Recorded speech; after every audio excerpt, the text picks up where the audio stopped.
evening, good evening, good evening, good evening, good evening, good evening. And to a greater or lesser extent, good evening and welcome to QI, where tonight we'll be delving into the seedy world of journalism. Before we start sexing up the facts, let's look at who's going to be on my press gang. Hold the front page, it's Shappi Khorsandi. Drop the dead donkey, it's Ross Noble. Another world exclusive, Johnny Vegas. And personally responsible for eating Freddie Starr's hamster, Alan Davis.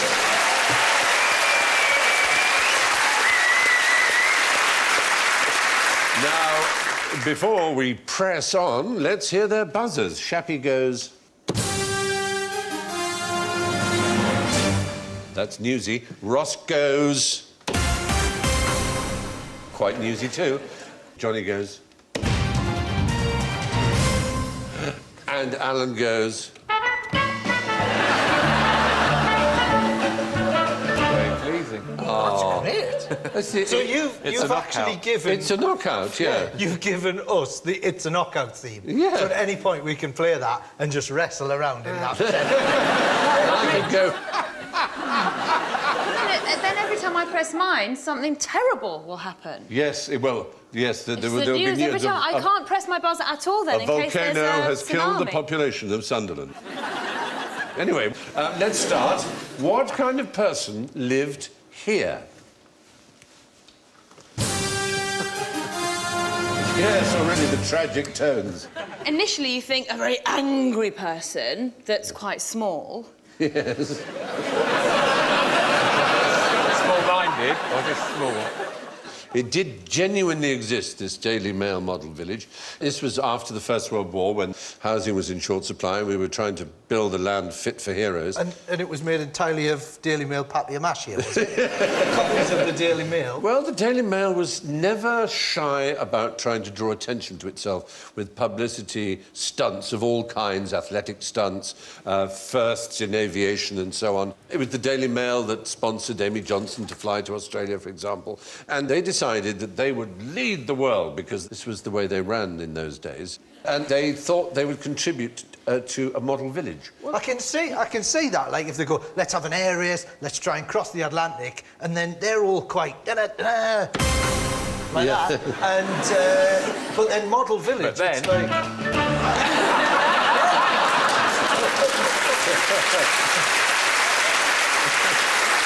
You know, it's the sort of thing where, like, you know, Richard Branson said, right, I'm going to send a rocket to the moon and I'm going to take people. And they go, wow, Branson's amazing, we're going to fly. And when we get there, I'm going to build a model village. Yeah. Well, I suppose you have to go back to after 1919, all those people wiped out by Spanish flu. Before that, all those people wiped out by the First World War. And the Daily Mail thought we needed a new, modern Britain with new, modern cities. And so they devised this village, which they thought were going to be absolutely marvellous. But the plans were a little over-ambitious, and they were overtaken by the... Guardian Village. The company who owned the land around and who named this new town Welwyn Garden City. Oh. Yeah.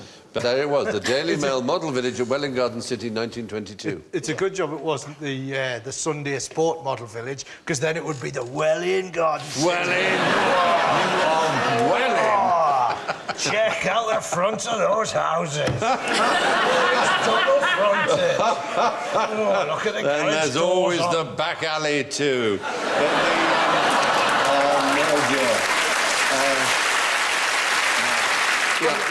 That is a rubbish model village. It's clearly full size. Yeah. Did the Daily Mail believe in giants and that there was a readership that they were missing out on? So they built a model village that was normal size, so giants would visit and go, oh, it's tiny. Oh, it's just, look at the attention to detail. Don't forget model has two meanings. There's model in the sense of it's a paragon, it's a model of its kind. And that's what they meant by it. It's got three Not meanings, like it's a hasn't it? teeny Because weeny. model village, everyone just walks around. There's also... like, yeah. The high street is called the catwalk. Yeah. Everyone's just in their pants. That's true. You're I right. have to say, I weep when I think of my childhood and the amount of time we spent around a model village. Oh, Beaconscott. And what kids have today. Yeah. They've got so much, and my mum and dad would go, oh, look at that, it's Big Ben, but this big, and we'd go, wow. Yeah. I mean, you see, your dad didn't drink. My dad would go to a model village, drink and go, I'm King Kong! And just start smashing stuff. Oh, how we'd laugh. You know why I can't go to model villages? Because when you walk round, because of the painted faces, they all look like people who've been, like, trapped by witchcraft. And they're Yes, going, they do. Help! Get me out of here! I'm not really queuing for a newspaper. It's But true. when I come home, shrouded in guilt and drink. I don't know enough about the dark arts to make them all fully sized. If only you could save them. The fact is, the Daily Mail's model village didn't work. They were bought up by the Welwyn Garden City Company, who eventually built 41 houses on the 6 acres and renamed it Meadow Green, so it was no longer Daily Mail Village. But Daily Mail, tell me about the Daily Mail. Who founded the Daily Mail? Lord Beaverbrook. Satan. Not Lord Beaverbrook, that's the Express. the Satan Express. is closer. Was it just a load of beavers in a brook? No, it's a family that still exists, that still controls the group. Is it the Patak family? No, it's not the Pataks. That would be great. That would be pleasing, wouldn't we it? found They out little that the predated Spice that. dynasty- It was founded in 1896 by Alfred Harmsworth, who later became Lord Northcliffe. So Alfred Harmsworth was a great showman, and he had a brilliant gift for making Daily Mail readers think they kind of owned the Mail. So he was always having competitions, asking them how the Mail could be improved, for example. And there were people who wrote in and said, you should perforate your articles so we could tear them out like stamps, which is an interesting idea. Are you sure that wasn't for toilet paper? No. Someone else suggested that each page should be perfumed differently, so it smelled different. And chip paper, too. What if you confuse the chip paper with the toilet paper? Madness would ensue. Yeah. But before he was a press baron, he actually wrote a rather QI-style book, which had the marvellous title of Answers to Correspondence on Every Subject Under the Sun. The first edition contained articles with headlines, What the Queen Eats, How to Cure Freckles, and Why Jews Don't Ride Bicycles. Those three answers covered everything. Yeah, well, those are the sum of the questions. Oh, in his book. right. But part of the showman in him was that he guaranteed that if you died with a copy of that book on you, your estate would get £200. If you come from a family like mine, where they tend to drown themselves, that's the preferred suicide. Right. So hard Without to be... scuba gear, how are you going to get down there to plant the book? You said that's the preferred method. Yes. Like they got to do got to do the old suicide, but oh God, we're Well, not there's been a couple of sloppy ones. Has that? Yeah, coating themselves in dog food, you know, going to the zoo. God. I mean, the ones who really thought it through. Oh, dear, You know, dear, it's not dear. just been a last-minute... Liz! Lions! Shouldn't it be cat food for the lions? You walk into the lion's enclosure covered in dog food. Ross, they'll- they haven't thought it through. I know. What else did they drown themselves? The You know, red in Japan, sorry, Yes. but in Japan, what they've introduced on the underground, because of the delays of people killing themselves, is the family get billed, and the further out of the city that you kill yourself by jumping on the version of the underground, the less money you have to pay. So everybody's been going right out to, like, High Barnet and places like that. Honestly, to top themselves At because least they don't he had want to the leave the taste to expense kill with the himself fam- at Cockfosters. Yeah. Have you got any happy stories? No. You go to Clifton Suspension Bridge, there's a sign as you get to the bridge saying, with a phone number of the Samaritans, Yeah. just in case anyone's thinking of jumping up, and then no telephone. Which really makes me think that if you are feeling that way, you're going to think, well, that's just typical of my luck. Yes. Was there somebody, I might be making this up, who used to hang around at Beachy Head? Yes, which is a common suicide Yeah, spot. and talk people out of it. Yes, indeed.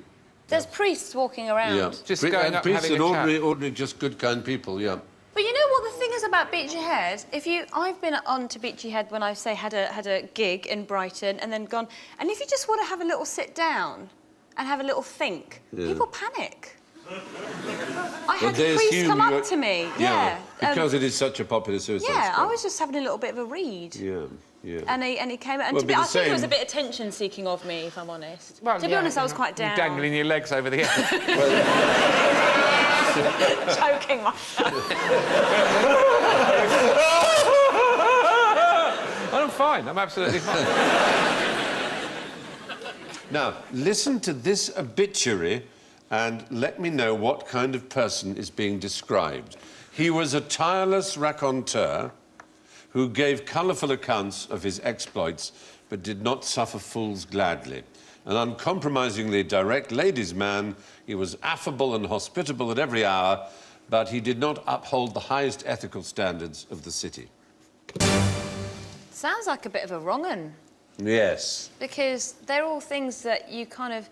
See, I've got a problem with that expression, didn't suffer fools gladly. You put your finger on it. It's like, who does? Number one, who does suffer fools gladly? Who goes, oh, brilliant, there's a fool, I want to spend the weekend with them. You have. You have. You're on my team. No, you put your finger on it, Shappi. The point is, all those phrases are what used to be obituary code. And basically, to translate it, a tireless raconteur means Never a shuts crashing bore. Right. Yeah. Is it Nick Clegg? It's not one individual, it's just these different things. Affable and hospitable at every hour, or simply convivial, a drunk. Yeah. Basically, a terrible drunk. Uncompromisingly direct ladies' man. A serial groper, yeah.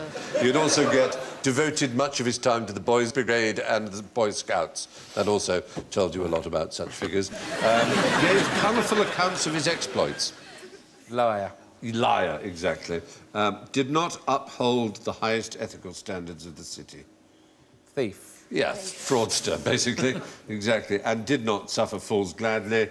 Intolerant. A total shit. Yes. Yeah, exactly. A howling shit.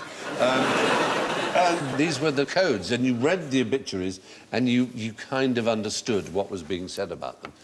The longest Times newspaper obituary was 60,000 words. Who do you think for? Was it the Queen bloke? Victoria. Queen Victoria is the right answer. Well done. Good top effort. man. Point. Very good. That's very good, very good. But can you name anyone who's actually read his own premature obituary? Has anyone ever read their own obituary while being alive?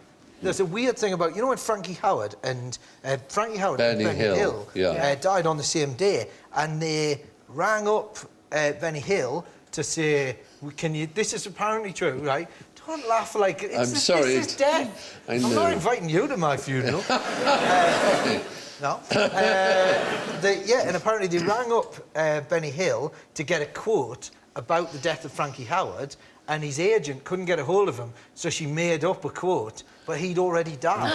And he was at home, like, you know, in his flat, and then the TVs were already broadcasting his thing on the death of somebody else, and he was already dead. That's such a typical agent thing, to not Isn't realise it? you're dead. Yeah. My wife used to work for an agency, and one of their clients, who was called Rory, passed away. But she mistakenly thought it was Rory McGrath. And so for about a week, every time someone rang for Rory McGrath, she'd say, "I'm so sorry." And they would say, "But I only saw him on Tuesdays." I had a friend who ran a curve agency like that, and now ex-husband, who wasn't the most sensitive type, one of the clients Sunday rang up and rang the house and obviously said she'd passed away, and he just left a note on the fridge saying, like Mrs. Johnson, brown bread, and so she went shopping.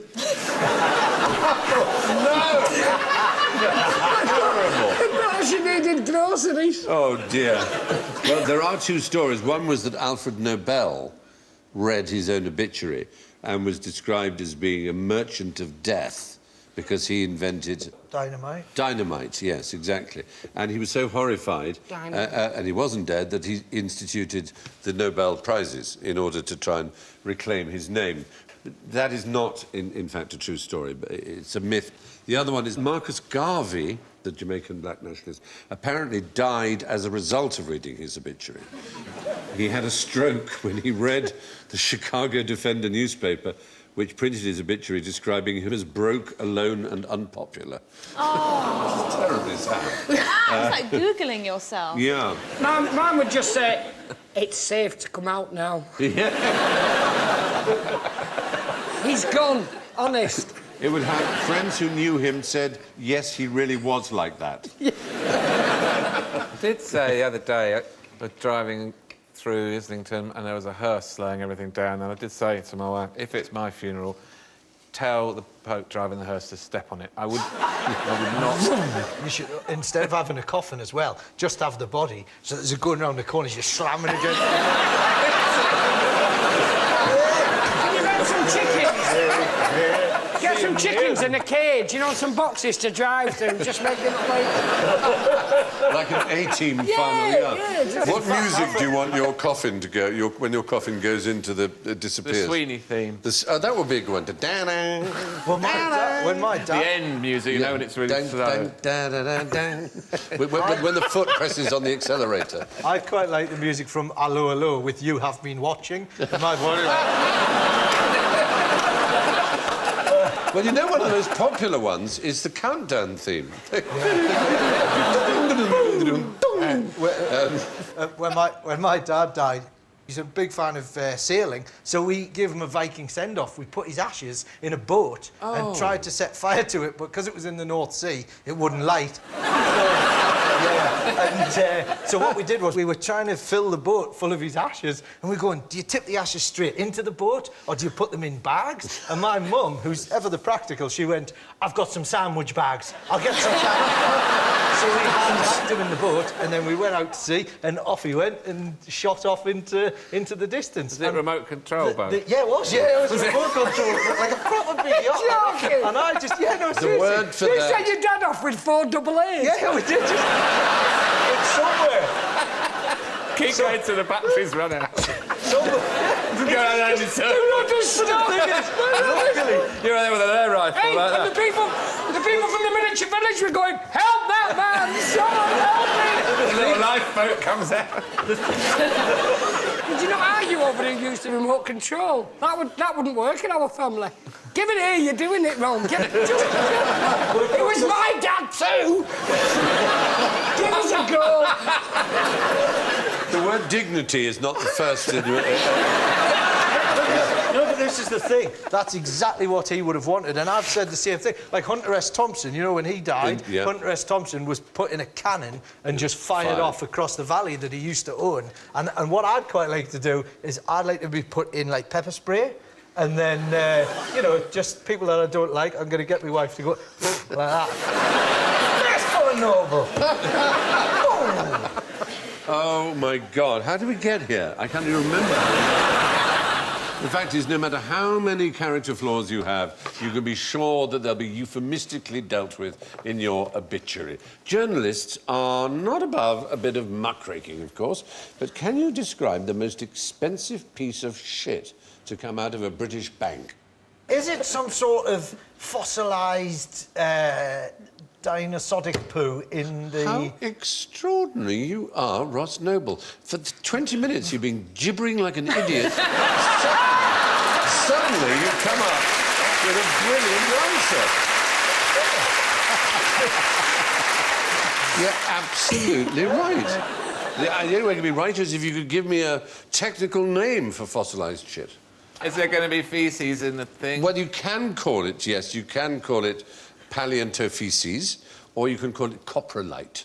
It is copra shit in Latin. Coprolite sounds like a chocolate bar. It does rather, doesn't it? It's not a very nice one. But there was a Lloyd's Bank in York, of all places, and they found this period poo in 1972. It was 23 centimetres long, 5 centimetres wide, a human poo. It was a Viking poo. Did you find this within the bank, or was this on a... I'm taking it was a staff day out. It was found under the branch. They found it somewhere. This sort of stone hanging down. To be honest, it just looks like an old what's-it to me. It does, but when you examine it more closely, you will see that it is a poo, and you can actually even determine what was eaten, and that is cereal bran. So they were quite healthy and regular, and hence the... Well, I wouldn't say it's the most normal-looking stool I've ever seen, but... So you're telling me that every time I go to the loo, I am flushing away millions? In future, I'm going to go to my bank and have a shit there. But I'm going to tag it so that my family in future... You're just going to walk in and say, I'm just going to make a deposit. Yeah.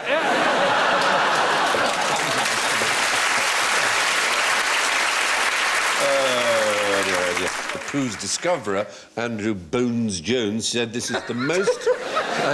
the most exciting piece of excrement I've ever seen. In its own way, it's as valuable as the crown jewels. There was another exciting coprolite that was discovered. It was a T-Rex turd. It was found in Saskatchewan in 1998, and that was 17 inches long and 6 inches thick, and that was reckoned just to be a bit of it knocked off, that the actual turd would have been even bigger. How did they know? Was there a dead T-Rex next to it that had pooed itself to death? No, it was found reaching for the toilet roll with its tiny claw. How does it wipe? More T-Rexes died of frustration because they couldn't get round to wipe. Coprolites are not everybody's, cup of tea collecting fossilised turds, but... People like poo, though. They do like poo, don't they? They do like poo. They like drawing with poo. I went to someone's house and they had, this elephant poo painting. But when communication breaks down, it does make a bold statement with in-laws. When you write something on the wall like, call me a taxi, they do it, honestly.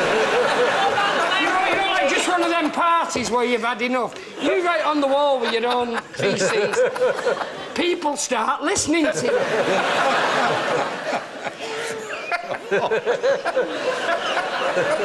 You've just got to do one big enough to go, I was not fond of the cheesecake. I'm considering you are out of vodka and I am low on turd. I would like to go home now. But it's the odd thing is when the forensic scientists come in and they find out that it was Johnny Vegas's poo, but it was Lorraine Kelly's handwriting.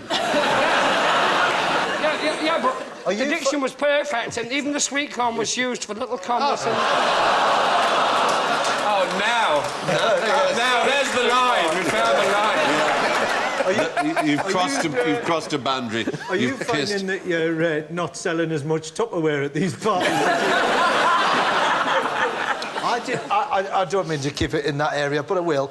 My wife once had, those bath bomb things, those... Oh, yes. She had one of them in the ones. bath, and it fizzes up, lass grenades, I call them. You chuck them in a bath, and they fizz up, and they fill the bath full of glitter. And I didn't realise, went in the bath, and quite a lot of glitter had gone in me bum, and I didn't realise, and I did a poo, and I looked into the toilet, and it was sparkling, right? It was... I honestly, for a minute, I thought I had a magic arse. I honestly did. That was lovely. That's a beautiful story. Anyway, moving on. What's the name of the highly fortified building where most of the gold in America is kept? Oh, no, don't do it, don't do it. Yes. Beckham's house? The Beckham House is a good answer. Most of the gold in America is kept in a single place. It is a double bluff, and it is going to be Fort Knox. It's not Fort Knox. No. Nearly twice as much gold is at the Federal Reserve Bank in New York, which is their equivalent to the Bank of England. They have there about 7,000 tons of bullion, and in Fort Knox, they've got no more than around 4,500 tons, which is not quite half. A pittance. But it's still a lot. But they've had some interesting things in Fort Knox, apart from gold. They've had one of the great English treasures, if I were to say... Thora Heard? Not Thora Heard. I'll say the year 1215 too, does it? The Magna Carta. Very good. They had the Magna Carta in Fort Knox for some short time. They also stored the crown, sword, sceptre, orb and cape of St. Stephen, King of Hungary, was stored there and then returned to the government in Hungary in 1978. Was it like a cloakroom? Did he come in? Go, all right, take the cape, there's me home. And then lost his ticket and they wouldn't give it back. Really annoyed. Honestly, I'm the king of... Let me try the crown on. It's a perfect fit, I promise. And where Anyway. does Spandau Ballet fit into the whole equation? They're like the Rasputin of the new government. Is there something I'm missing out here? There's... Go! Go! Always believe it. Let's sing that and run at him. You're indestructible. Always believe it. Boom, boom, go!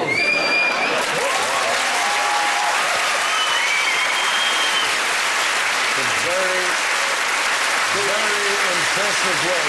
So I'm just going to move on to the next question, if I may, which is, can you think of a way of promoting railways that is guaranteed to get into the papers? Yes. Make them work. Very good. Bravo. I like that. Good answer. Crash? Crash them. You're right. You get the point. You're joking? No, I'm not. I just saw Branson and thought, crash. Yep. Make them crash. Fun enough, a man called Crush was a rail magnate in America, and in order to draw attention to what he thought was his supreme splendid line across Texas, he arranged for this public display of two trains charging into each other. They were either end of a 4-mile track. Then they began to accelerate, and then they collided to great cheers. However, both boilers exploded. Metal began to fly. Spectators ran in blind panic. 2 young men and a woman were killed. At least 6 other people were seriously injured in the flying debris. That's not That death sounds in like the show something today. Branson would attempt, doesn't it? Yeah, well... It sounds to me like Thomas the Tank Engine does Die Hard. Yeah. Thomas and Percy were flying towards each other in some horrific showdown to the death. The last The moment. Thomas and Tank Engine video game, the 18 certificate. Yes. Grand Gore Theft and Thomas. blood. Thomas went chugging down there. He killed a prostitute for extra. I very much like this idea. We must write this down. That's Thomas good. You can have video that idea. game. Other ways of trying to get publicity for things. Honoré de Balzac, the great French writer, he wrote a play. It's called Les Rubriques de Quinola. And his way of drumming up real attention for it was to tell everybody that it was sold out. Unfortunately, this rather backfired, because everyone thought, oh, there's no point in me trying to buy a ticket. It's apparently sold out, I can't go and see it. So it was a complete failure. There's a brilliant novel by Ted Heller called Funny Men, and it's about a fictional comic double act. And in one of their shows, someone had a heart attack. And they came upon this brilliant publicity scam where they would have ambulances waiting outside the theatre. So it was so funny, it was almost certain that someone would have a heart attack and die. And then they would have people feigning heart attacks and being ferried off in ambulances. That happened at one of my gigs. A girl was laughing so much, she had a really bad asthma attack. And that's a dilemma, because on the one hand, you're thinking, that's terrible. But on the other hand, you're thinking, Yes! Nearly killed one. I killed I killed them. That one's dead. 999 to go. Exactly. Now, some people will do anything for fame, but what did the famous 5 have lashings of? Ginger beer. Someone has to say it. I read all of those books. I'm gutted that I don't know. It's funny, because in the books, there is only one foodstuff that is referred to in all the famous 5 books, of which they had lashings. They eat the dog. They don't know. They Treat. didn't. Give me the dog. No. Asbestos. They had lashings of asbestos. Before they realised just how dangerous it was in powdered form.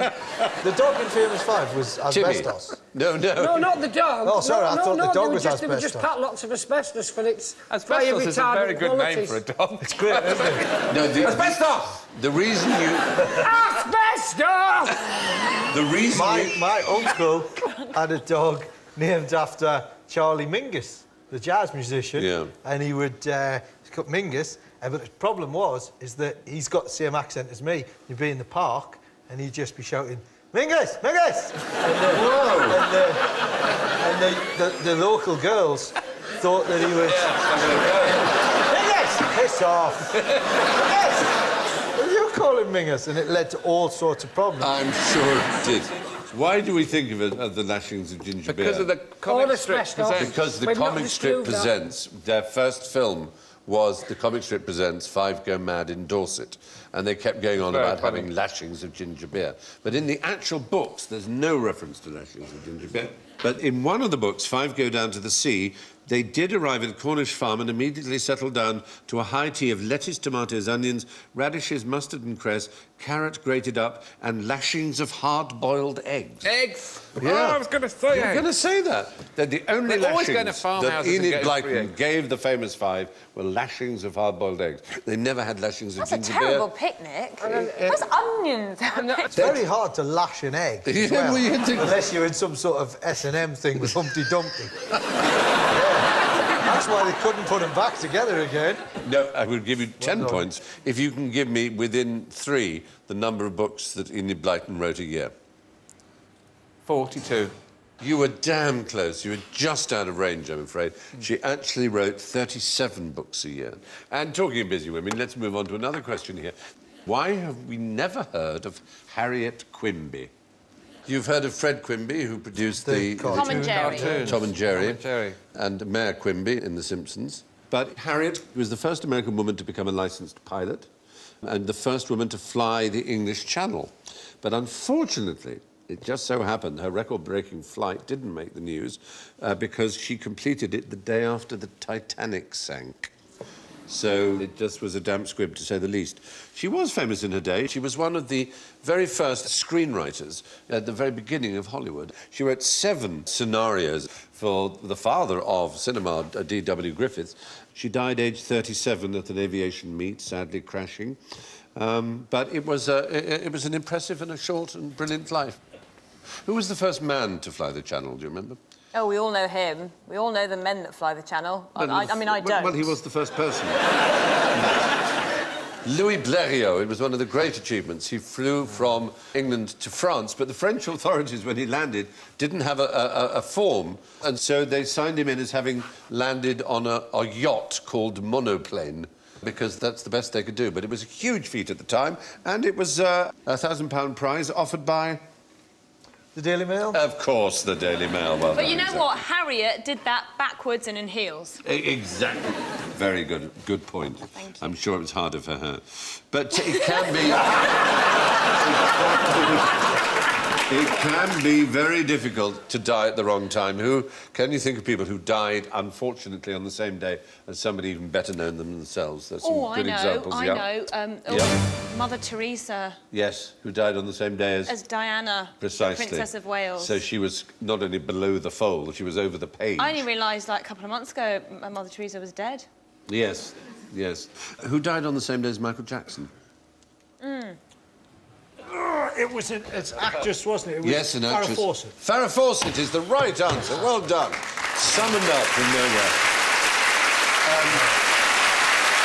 I just found out this moment that Farrah Fawcett's dead. Oh, you didn't know that? I had no idea. Died on the She same died. day as Michael Jackson. Yeah, exactly. Apparently, when the ambulance men were driving up Michael Jackson's drive, they've heard he wasn't breathing, and they're driving up there, and one goes, "What are we going to try first?" And the other one went, "I reckon the roller coaster."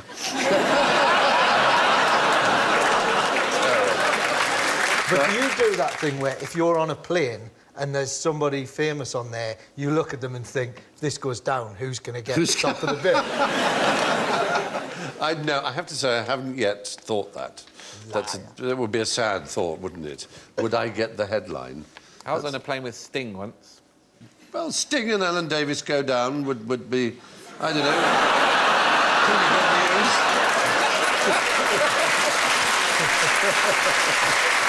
It's quite in Australia. Sting and Jonathan Creekman. That's a And they're going in this internal flight in Australia, so not a long flight, and he knelt on his seat talking to the person behind him the whole flight, so everyone on the plane could see him for the whole... And he didn't do a single song, not one song. Oh. Was he not just doing yoga? He was sat there, but his head was fully Finally, 22nd of November 1963. Who died then? Kennedy. Right, so JFK, that was obviously huge news. An American president died. As it happens, 2 very distinguished authors died on the same day. Both British, as it happens. C.S. Lewis and Aldous Huxley both died on the same day as Kennedy, so both got rather tiny, whiny little obituaries. Now, how can you get a German on your side before he's even had his cornflakes? Allow him to put his towel over them first. That might definitely do it. It is a reference to a very specific operation in the Second World War, and it was called Operation... Cornflake. Operation Cornflakes, exactly. Put the milk in the bowl first because it's more... Maddens them. Does it? No, it doesn't. Really? You can tell me anything now and I'll believe it. Yeah, this was an ingenious method of distributing Allied propaganda. What they'd do is a bomber would bomb a mail train in Germany, and a second plane would come along and drop tons and tons of fake mail addressed to real German addresses that was filled with anti-German propaganda. And the stamps, some of the stamps were even, you can see the one on the far right, where they looked so like the real one. That says Futschersreich, ruined empire, and it has Hitler as a skull, and those were the normal stamps that the German Empire had at the time. A group in Rome prepared envelopes with more than 2 million names and addresses, and the whole point was that the train had appeared to be derailed, and the people would come to rescue all the mail, and they'd see amongst it these mail bags that were identical to proper German postal mail bags that had been dropped by the second Allied bomber, and they were in fact addressed to hundreds of thousands of people, telling them they were losing the war, that Hitler was lying to them. It was known as Operation Cornflakes because they opened their letters with their cornflakes, as it were.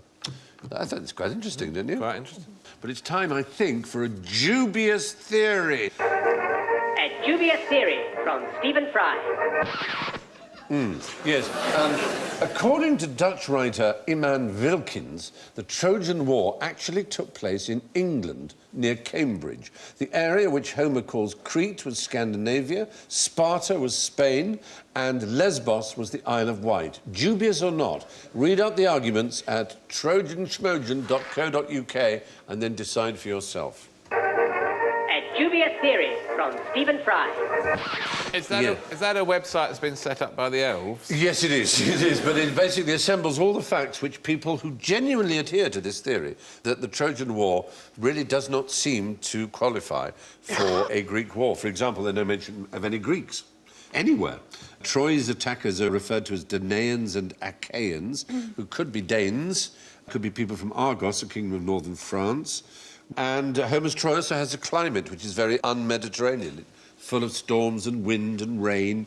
But Stephen, were this true, yeah, would we not have relics all around East Anglia, swords and helmets and that kind And a of thing? massive rotten old horse. and a Big rotten wooden old horse, Big old exactly. horse. Cambridge city centre. Exactly. There are counter-arguments, and most people will believe that it is dubious. Çanakkale in Turkey is generally believed to be the archaeological site of Ilium or Troy, but there are serious historians who maintain that Homer was writing about a Trojan War that in fact took place in Britain, in East Anglia, would you believe? All right, what kind of hat did they wear in the Wild West? 10-gallon hat. 10-gallon hat. 5-gallon hat? No. Oh, no, of course, because now it's litres, isn't it? So, No. yeah. 45 litre? No litres or gallons. Was it a Stetson? Can I have It wasn't a Stetson? Stetson, no. The most popular hat by far in the... Cap. Oh, a cap, a flat cap. No. No, it was the old Say it. bowler hat. Yes, a bowler hat is the right answer. Far away. There we are. We think of the bowler hat as the British businessman, but in fact it was the preferred hat in the West. And that's a pretty wild bunch, that. Butch Cassidy, seated front right. Sundance Kid, Harry Longbaugh, of course, front left. In fact, their pride in having their photographs taken with those hats was their undoing, because the Pinkerton agency reproduced the photographs and gave it to their agents who tracked them down and killed them. It was hat makers Thomas and William Bowler who created the hat, but they weren't known as bowler hats in America, nor are they to this day. What did they call them? Derbies or derbies, yes. Bowlers basically were much more common in the Wild West than Stetsons.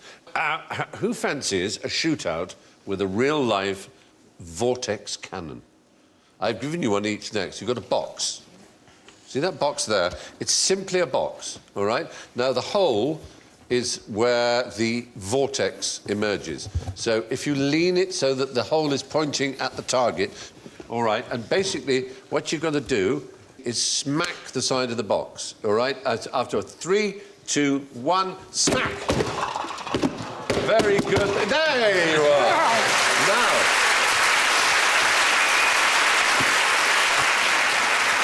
What are you doing? But what we can, yes, what we can do before you destroy the box. Before you destroy the box, you can do something even more exciting, and that is fill it with smoke. And it will demonstrate what, in fact, was happening with the air. You should all have smoke machines. That's it. Fill it with smoke, fill it with smoke, fill it with smoke. And now, look! Look at that.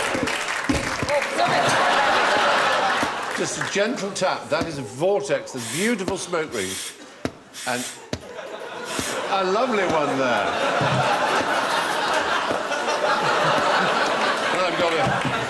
I've got an enormous cannon here. And I'm going to fill mine with... I'll see if I can get mine across the... You can make them chase each other. Across the room here. Here we go. I've got them all the way around.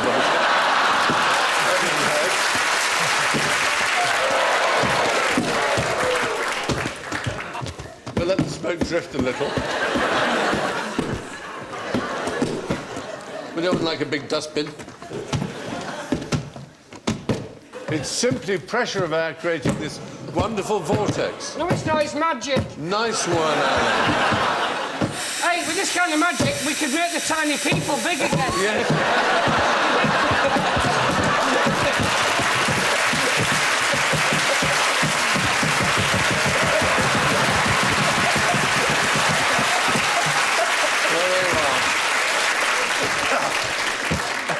Basically, ladies and gentlemen, that's it. Hours of fun can be had playing with your own homemade vortex. And I suppose it must be time now for me to give the scores.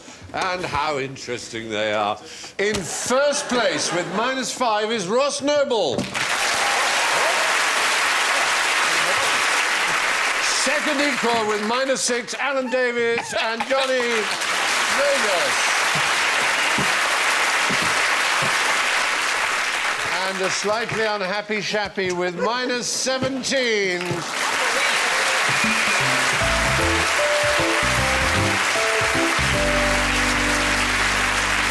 Lovely smoke rings.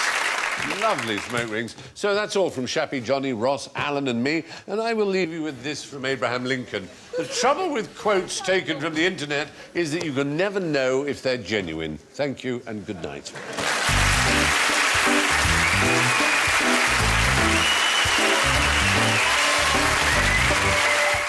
More comedy and quizzing with an added dose of music on BBC HD at 10 o'clock on Monday. That's in Buzzcocks. Next tonight, though, we're heading into the thick of it.